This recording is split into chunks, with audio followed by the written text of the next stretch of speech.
it's amazing what you pick up in the household. That's why it's For sure. important to have that balance. Mm-hmm. The man and the woman, the Mm-hmm. father and the mother, Mm-hmm. have that balance because Yeah. it affects the children for the rest of their lives. Mm.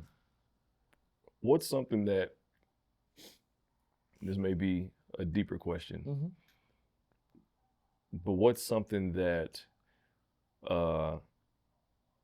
you maybe regret, or something that you wish you may have done a little bit differently in fatherhood and raising me and D?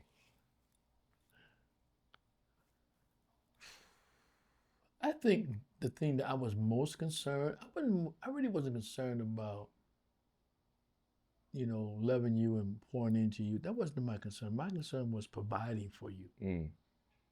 Mm-hmm. I had to learn that legacy is not always a lot of money. Mm. Mm. Say that again, Dad.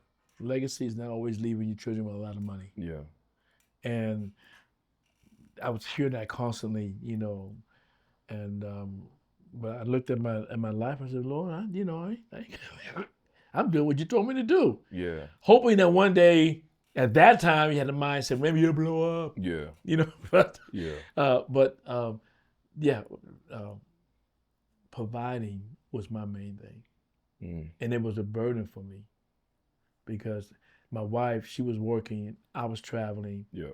I hate to see her work the way she did, but she loved me. Mm-hmm. And she loved God. She said, "No, she said, I'm with you. I'm going to support you. This is what God has for you."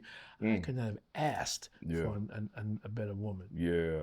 Yeah. In my life. Yeah. Mom's a real one. Oh, she's a real one. Yep. And so even today, my heart aches. I want to be able to do something big for her, but she always tells me it's not the big things. Yeah. It's the small things. Yeah. And so legacy was the main thing that I was mostly concerned about, leaving you all a legacy materially. Mm-hmm. Mm-hmm.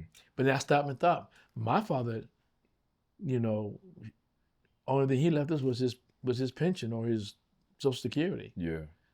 Yeah. But because of what he instilled in us, we all love our wives and families and kids. Mm-hmm. That's a legacy that nothing takes the place of that. Mm-hmm. That's interesting because that's not an isolated thing where parents are only able to leave their kids. They're only able to leave their kids with, like you said, Social Security or their pension or what have you, because they weren't taught what that is to leave something behind. And I do think that that's extremely important. Yeah. But going back to the legacy thing, like, and this, and I've said this before, like, I only know how to raise my kids because I lived in a house with you, right? Because of what you and mom taught us growing up. Because of what you and mom taught us growing up, and like I'm fortunate enough to be able to pass that down to my kids, and through the good and the bad, like I know what it is to act out of emotion. Yeah. And then like have to sit with that, and have to sit with the image of my kids crying and like replaying it in my head and saying like, maybe I did go too far, or maybe I need to go in there and like make sure go over the top and make sure they know that like you can't do this anymore, but I still love you. Yep. Regardless, yeah, right? I had to do that with you. Yeah. In your earlier years, but you got to the point where I didn't have to lay hands on you. I just talked to you, and you just boo-hoo and just cry. I felt so. I said, I can't whoop this boy. My words don't whoop him. So, or my disappointment in what you did was a whooping enough. I promise I'm not a punk, man.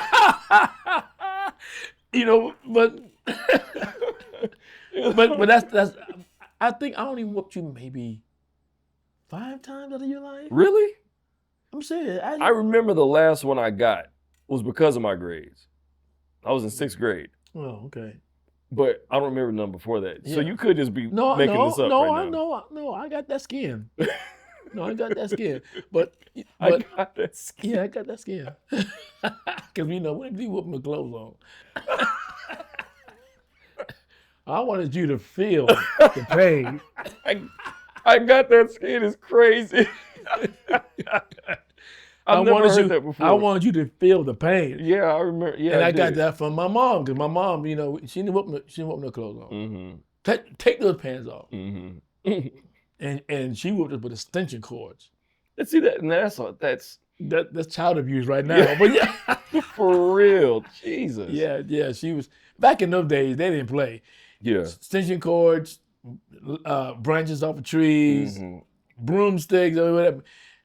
Back of the hand. That's You know, wild. Yeah, it was. That's wild. It's quite something. Yeah. So I didn't have to whoop you.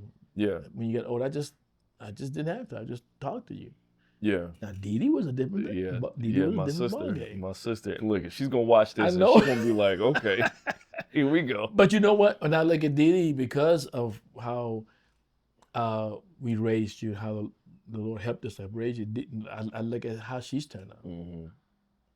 I am so proud of her. That's a daddy's girl. You know, I only have one girl. This is true. You know, and see, now she's married. Now she's raising a son. Yeah. You know, and her husband is just it's a wonderful thing to see it passed down. That's a conversation for another day, like raising boys versus girls. Yeah. And like your perspective on that, because you had a boy, you had a girl. Yeah. I got 2 boys and a little girl, and Jesus. yeah, it's a whole thing. Yeah. And like for people that don't know, like, you know, me and my family lived in Atlanta before we moved here to Texas. Yeah. And like we're from Texas, but I went to Atlanta for school and got married, had my boys, and we moved back down here right before the pandemic. Yep. Got kind of crazy. And we lived here for a while, year and a half. a year and some change. Yep. And Year and a half. yeah. Why do you know like the specific? Year, 6 months. Was it that bad? No. It wasn't that bad. No, it wasn't that bad. It's just me and your mom got to the point we had an empty nest, Mm-hmm. and then had to have all that, you know, something. But we didn't mind. God bless us with a home. Y'all were had the great. room. Yeah, thank y'all, because I know that wasn't easy. No, it couldn't easy. have been. No, it wasn't easy. Because like I came back, and it wasn't just me. It'd be different if it was just me. But I Right. came back with a wife, Right. with 2 kids, Yep. and a dog, And a dog. and a dog. Papa. Crammed here in the house. Not Yeah. crammed, 'cause it was a Yeah. decent sized house, but Right. but it was definitely an adjustment. Yeah. And lo and behold, like we're looking for a home to purchase our very first home. We never would have imagined our house would be on the other side of your fence. We wouldn't have imagined. So like just so people know, like we purchased our very first home. It wasn't on purpose. Like it wasn't. We were looking everywhere else because we didn't necessarily. This wasn't our ideal place to live. Coming from like we lived in it. Yeah, because y'all came from the hood. To some wait, degree. wait a minute. Wait a minute. In Atlanta. No, but OK Corral was going on. It was. I mean, there was some shootouts every so often. Yeah. Not from us. Yeah, I know. But it was a little rough. In and I was certain worried parts. about them grandkids and all that stuff. Oh, you worried about the grandkids? Okay. Oh, you're worried about the grandkids? I'm a grandfather, you know. That's crazy. You know, I'm worried about the grandkids. The kids don't know what's going on. Your firstborn and his wife, y'all figure it out on your own. We worried about y'all too, but them grandkids. That's wild. Grandkids, that's the whole. You'll see. Yeah, no, I'm sure. But yeah, like once we moved back and we were looking for homes, we were looking homes everywhere else but here. And it just so happened that literally y'all's neighbor behind you, shout out to the Ebanks family for just being great people. And they're like, hey, we're putting our house for sale. Do y'all want it? I was like, yeah. And we sold it and it just went through to an extent. It was a little tough. It was a little rocky. Yeah. It was very rocky. But we managed to get it. And we cut a hole in the gate and we got a swinging gate now. The kids can run back and forth. And It is nothing like seeing your grandkids peeking their head. Yeah. I'm sure. Through the window, just see we home. Sure. It's just it's nothing like it. Yeah. You know, but it's just having that family dynamic. Mm-hmm. And I don't know all the reasons why God allowed you to live right behind us. Yeah. Only He knows. Yeah. But that was the hand of God. Yeah, it was. That was Him. It was. And so only time would tell. Mm-hmm. why that is to be. But yeah, the family dynamic, it is important. Yeah. You know. So I'm almost done with my Yeah, cigar. me too. So what's like one of your hopes for, well, not one of your hopes, but what do you hope for with this podcast? Like for people that are watching that are just trying to figure out like what this is going to be. Is this going to be a regular thing? Is this just something that's sporadic? Like I'm not talking about just exclusively with consistency, but Yeah. what's your hope, what's your prayer for this podcast as we continue, because we are going to continue. Yeah. Like what's your hope for it? I hope that people see that just because I'm the man of the cloth, Mm-hmm. life still be lifing. Yeah, for real. You Yeah. know, I still I live. I still live. I still have family. I have Yep. grandkids. Yep. My heart is to see my grandkids grow up and make something out of themselves. Mm-hmm. You know, I can't wait, if the Lord says the same, to be here long enough to see them venture out into what they want to do. You know, to see you and your wife and, you know, being parents and being grandparents. I mean, I could say you You never had could. them. It You depends know, on my kids, yeah. not us. I got nothing to do I with could have that. some great grands, you know. It'd be You cool got at the two boys, so at the well, I appropriate got time. three boys, three grandkids. Wait, yeah, you have three Yeah. grandkids, yeah. Mm-hmm. So Yeah, I mean, three it's boys. Well, 4 grandkids, 3 boys, yeah. right. Mm-hmm. And so I just yeah, I want people to know that, you know, life is complicated. Yeah. Yeah. It Say that really again. is. Life is complicated. You Mm-hmm. cannot figure it out. Mm-hmm. There's too many facets That's right. to try to figure it out. But if you put your trust in God Mm-hmm.